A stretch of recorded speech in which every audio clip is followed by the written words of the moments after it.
Hello ladies and gentlemen, I am the Omniviewer, and today I'm gonna be taking a look at some of the stuff I picked up during G-Fest 26. Those being 3 of the smallest items I got. 2 Bullmark figures, and 1 pseudo-Lego figure. But I'll get to that later. Let's start with these 2, shall we?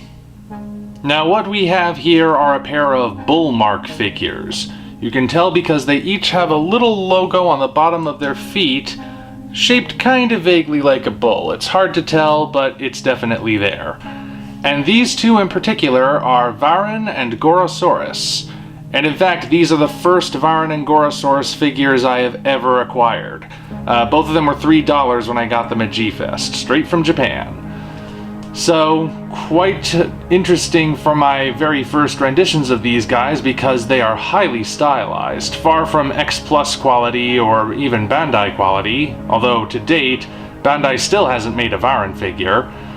So, you can tell just from looking that movie accuracy isn't necessarily what they were going for. They're still recognizable, well, Gorosaurus is recognizable, Varan's a bit more stylized, but then again, both of them are highly stylized. The paint job especially is very bright and colorful, as opposed to the darker, earthy tones that are pretty uniform across the movie versions. These guys are very bright. Instead of being gray with different colored gray spines, Gorosaurus is blue with kind of plum-colored spines running down his back, and occasional airbrushing of slightly lighter blue, almost going into very light green. And Varan here is a dark metallic green with highlights of red throughout, mostly on his belly, his fingernails, and his spines, which also have a bit of silver around them. So definitely not going for realism. Oh, also his teeth are kind of silverish. So definitely not going for realism, but they certainly stand out. And I don't really think realism was even the goal. They're just trying to make an interesting looking figure. And in that regard, it certainly works. As far as articulation goes, Varan has 5. He can turn his head, both of his arms can move, and both of his legs can move. His legs, incidentally, I don't know if you can tell, you can probably tell, they're not quite on there even.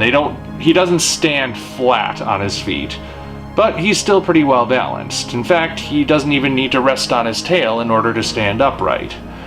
Gorosaurus has 4 points of articulation.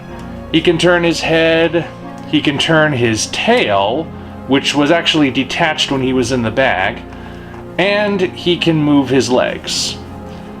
And also like Varan, he's pretty well balanced too. His tail doesn't need to be resting on the ground either. His arms do not move. They're just really tiny and thus they are static. As far as detail goes, again, they didn't really go for hyper-realism here, but texturing's not bad. Varan's skin is, for the most part, kind of a bumpy texture, with smooth for the spikes and towards the end of his tail. Arms are a bit more wrinkly than they are bumpy. Gorosaurus is pretty much scaly all the way across, with, again, smoother on the spines. And little details for Gorosaurus are like, you can tell they sculpted his tongue kind of sticking out. So his jaw can't actually move, but it's a nice little detail considering his mouth is open. Paint-wise, again, it's fairly consistent, though Varan's eyes, it's hard to tell, they are just the slightest bit derped a little, but not so much that it's distracting, at least not to me. So, even though they're not very big and they're hyper-stylized, they're not bad either. Now let's talk about the Lego minifig, or should I say Bootlego minifig, because this is not official.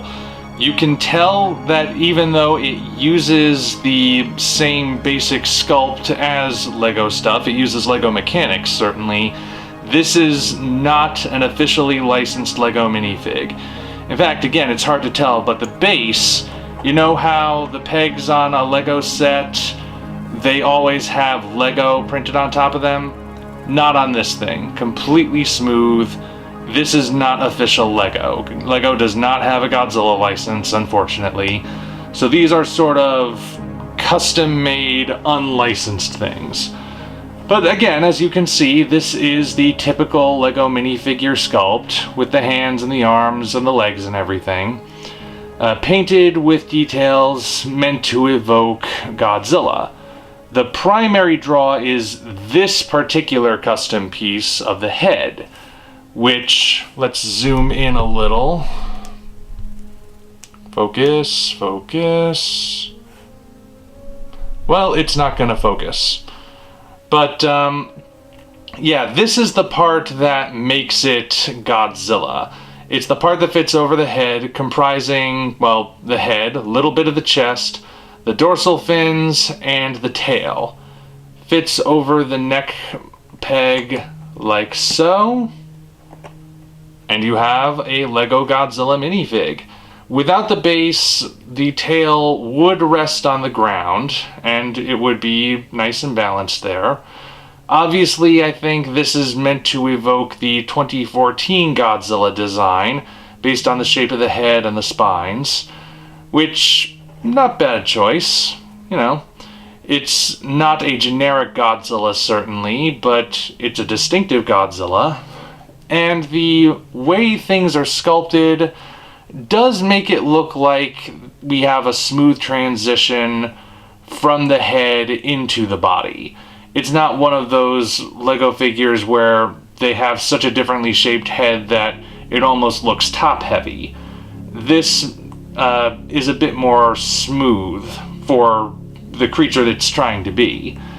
Paint job is actually pretty good. Again, the body has details meant to make it look scaly, even on the sides of the legs, which you don't generally see on the Lego minifigs. The head slash back slash tail sculpt is a pretty flat green. Well, I say flat, it's solid green. It's glossy in color, but broken up by the teeth and the eyes being painted, which is very good. I don't see anything especially sloppy. The detail does provide a hint of 3 rows of spines. It's predominantly just 1 row, but there are hints of other spines to the sides, not in such a way that they are actually a 3rd row, but the illusion is there. Sculpt on the tail is nice, including the little ring sections. And, well, overall, it's not bad. As you can see, the base gives it a nice balance, but even without the base, it still stands pretty well. And like I said, the tail would drag on the ground. So, again, not an officially licensed Lego minifig, but certainly is of high quality considering that. I suppose it's also worth mentioning this is just one of several variations. Here's a picture showing all the different colors you can get. The green is considered the standard base version, but if you don't want just regular green, you can get any different color. I chose to get green because I just felt like it.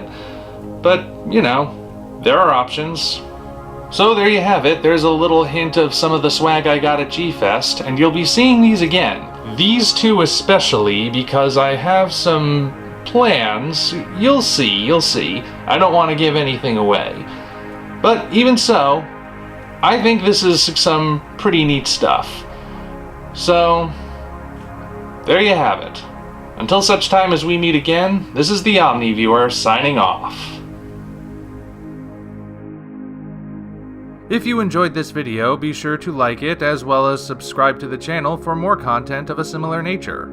Also, check the description for links to our Twitter, DeviantArt, and Patreon pages, as well as the Amazon link for the novel Operation Red Dragon: The Kaiju Wars Part 1, penned by yours truly. Thank you all, and we appreciate your support.